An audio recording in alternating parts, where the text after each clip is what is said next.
Hello, this is Brock Lemire's in Electrical and Computer Engineering. With our transition to fully online instruction after spring break, I've been getting a lot of questions from people on how to create lecture videos, and also from people that have already done it, some tips to try to make their videos more efficient. So I have three things that I usually tell people when I help them get started with doing this. The first one is this notion of creating a video. Sometimes when you think of video, it conjures up images of, being on stage with multiple cameras and lights and makeup and costumes. And that is not at all what you are doing here. You are going to be creating what is called a screen capture video. And that is essentially going to be you talking over everything that is playing on your computer screen. And that's important to realize because sometimes you can freak yourself out if you're thinking about being in a video because you feel like you're a performer and it has to be perfect, and it'll really prevent you from just clicking record and going. So just think about this as you're basically going to be just like you're in class and you have something up on the projector and you're going to be recording your voice over whatever you're showing. And it turns out that you can do almost everything that you can do in a live class other than discussions, because you can talk over your PowerPoint slides, you can show videos, you can show files, and probably most of all, if you hook a document camera up, which you can, and which all the smart podiums across campus have, you can actually write out on a piece of paper, and that's the same, if not better, than writing on a whiteboard. So that's what we are doing, screen captures. Okay, so the second thing that we talk about are the tools that we use. So we at MSU use this thing called TechSmith Relay, and this is a screen capture tool. And this is provided by MSU. And that's important because you log into it with your NetID, but more importantly is it's supported. So if you have problems with this tool, you can actually call a help desk and you can file tickets and you can get help. So I recommend using the MSU tool because this is not the time to go out and try to find some cool tool with all these features and make these real artistic videos. This is the time to just crank a bunch of low production value videos to get going so that we can progress with this semester. Okay, so I'm going to show you how to use TechSmith Relay. So let's begin with how do you get TechSmith Relay on your computer. So what I do is I go out to MSU, and I can never remember where it is, so I'm going to do TechSmith Relay. I search for that, and you go, first thing that pops up is the ATO office, where you see some links about getting started, and then some tutorials and stuff, and then you see the Relay sign-in button. So this is going to take you to your own personal library, video library page, and you log in with your NetID. Sometimes you're already logged in. This time I was already logged in, but you log in with your NetID. And if you don't have any videos, this will be blank. I happen to have a few videos from before, and this is what you see. And so this is where you're going to be able to see get the links to your videos, and you can categorize your videos and all that sort of stuff. But more importantly, if this is your first time, this is where you actually download the recorder. The recorder, there's two versions of it, of course. There's the one that's called the classic version, and you can get that over here. You can download the classic recorder, and then you can also do the newer version, which is if you click launch recorder. And what happens is that when you launch the recorder, it actually tries to open the recorder if it's already installed on your computer. If not, you can download it. So if I go ahead and launch it, this is what the new version of the recorder looks like. This is what the classic version of the recorder looks like. I want to show you both versions because when you go to the smart podiums across campus, both versions are always installed, and depending on what buttons you click to launch it, you'll see both of them, and that's just how it is. So this is classic and this is capture. They both do exactly the same thing. The biggest feature they have is you just hit a massive record button and it records everything that's on your screen with you talking over it. So let's take if you don't have it installed, you hit this download button, and it's only 13 megabytes, so it's a real lightweight tool, real easy and quick to install. Yeah, so here we are. We got this little thing, and you might be asking, well, how do you use it? Let's take a look at how you use the classic version first. First and foremost, here's your audio. So you want to have audio, and this little bar right here is going to show you, your level. It's auto scaled, so you just keep that auto button on. But this is important because you got to know if your mic's on or not. You don't want to have, the worst thing you can do is have audio that's so low the students can't hear it. So to know what microphone you're using, if you have multiple microphones, you can click audio. And then on this computer, I happen to have 3. And you can see that I show up on multiple ones, but this is obviously the biggest one. And tapping it is always the best way to find the one that is closest to your head. You do not need an expensive microphone. The microphone on all laptops is usually more than enough. So these don't have to be awesome. You don't have to be in a sound studio to do these. Just let it rip. Okay, so that's got my audio. You can also have your camera. So if I come in here and show my camera, it's like, oh, here I am. So I do have a camera. This is really me. I don't like to be on camera. Honestly, I'm a little funny looking, so I think it's distracting to the students. So I don't like to be on camera, so I never record myself. You don't have to either. That also reduces some of the stress and anxiety of making a video, right? So you don't have to worry about food being stuck in your teeth or what you're wearing. You don't want to be on camera? Don't be on camera. Okay, so there's that. The other one's a little different. The newer version's a little different. You click record, and you would think it would record, but of course it doesn't. So what it does is it then starts this other little box, and then this little box right here is all the same features as up here. So this is where you can see your microphone. So if I do that, I can see the green, and it turns on my camera, and then you hit record on that one. So let's use the classic one just because the buttons are bigger. So you're sitting here, and you're ready to record a video. And so what I'm going to do is let me just record a video one. So let's call this coronavirus. Actually a little cybersecurity side. No, don't ever name a file on your computer virus. So let's just call this Brock test video. And what I'm going to do is I'm going to hit record. It's going to do a countdown, and it's going to start recording everything that's on my screen. I don't have my camera on. And then I'm going to stop it, and I'll submit it. Okay, so I'm going to hit record. Here we go. Okay. It tells me what screen you want to record. Here we go. Blah, blah, blah. I'm a professor. Blah, blah. Okay, I'm done recording. I hit stop. It is going to finalize the recording, and then you have a little preview of it. So you can actually see, the video.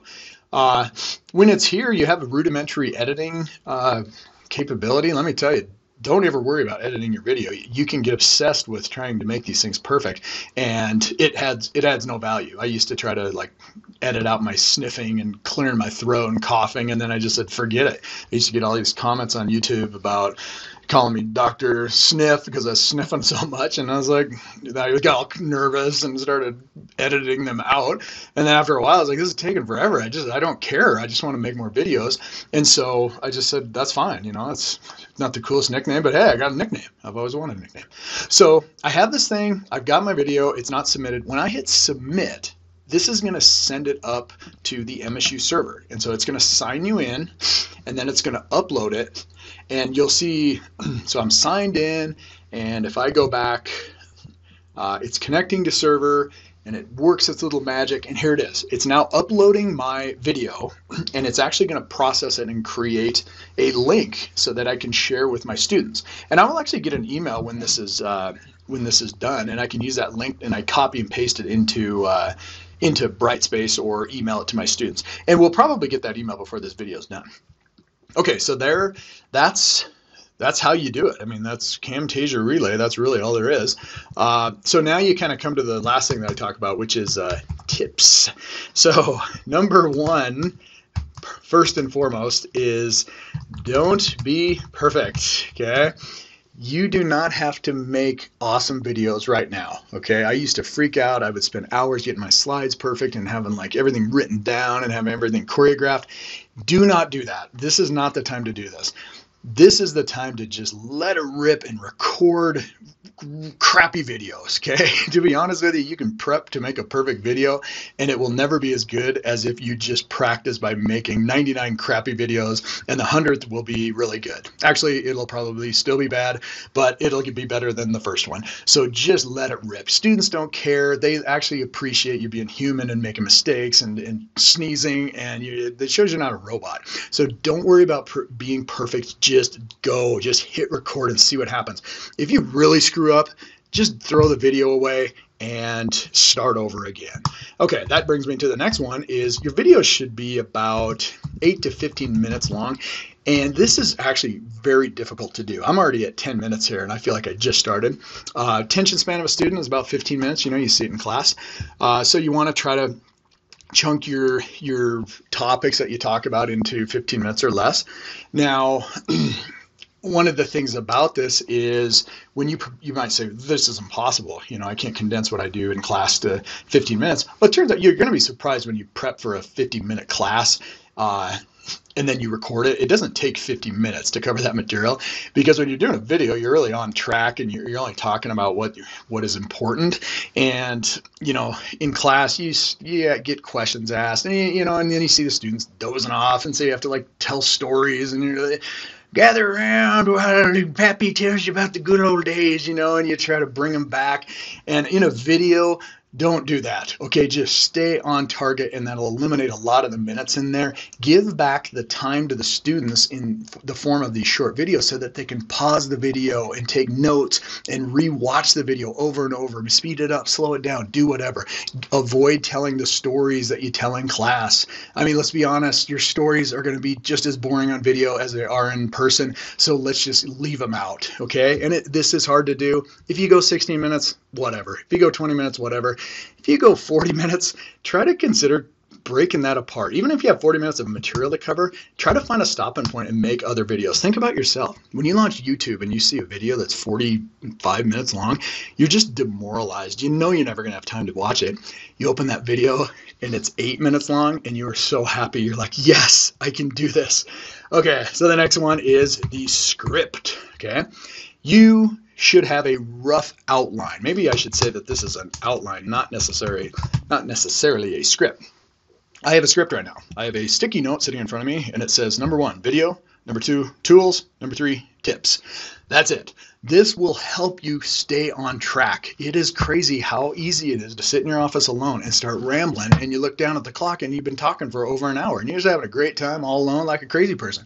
You need to stay on track, and a script will help you. Make that rough outline of what you're going to talk about and stay on track. Once you start rambling, cut the video off and stop.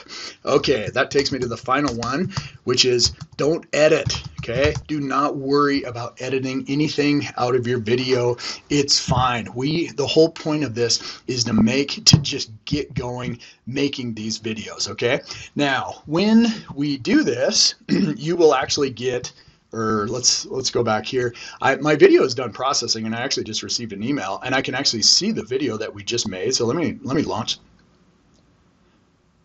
There it is. That was our 3-minute video. So now I have this video in my library, and I can just take this link up here, copy it, and either email it to my students, or I can put a paste right into Brightspace, and I have now created a video. I have now sent it to my students, and that's it.